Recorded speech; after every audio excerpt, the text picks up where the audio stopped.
Ito si sentro ng bagyong Waning. So, hindi po siya magla-landfall sa alimang bahagi ng bansa, lalo po sa Northern Luzon.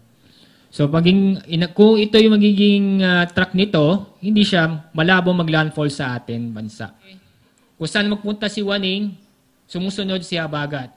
Kung sa bukas ng umaga ay nandito na siya, inaasa natin, so yung hangin ay pag ganon, susundan niya kung saan yung bagyo.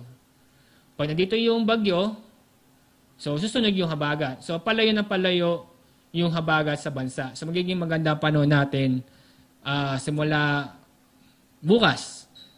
Paghina na ba? Lalo po sa Northern Central Luzon, kung saan naapektuhan ang Habagat. So pag humina ng bagyo at naging low pressure area, so tuloy na pong hihina ang Habagat sa atin. So sa Tuesday ay buong bansa ay maganda panahon at inaasahan pa rin natin yung mga isolated ng pag-ulan o thunderstorm. Kahit na itong bagyo sa ating si Waning malayo sa kalupaan.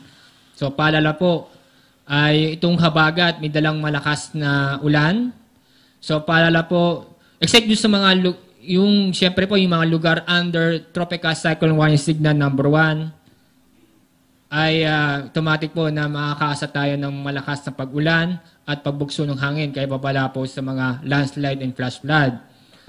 Dahil sa Habagat naman, na may dalang ulan at malakas na hangin, so unahin po natin yung nalalabing bahagi ng Ilocos Region at yung Cordillera at yung Zambales at Bataan ay makakaranas po ng maulan na may mga pag-ulan at maaaring magdulot ng pagbaha and pagguho ng lupa.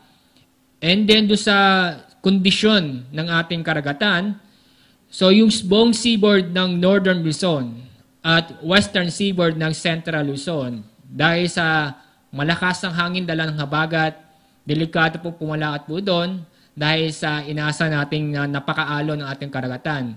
So, bawal pong pumalaot ng ating maliit na sasakyang pandagat.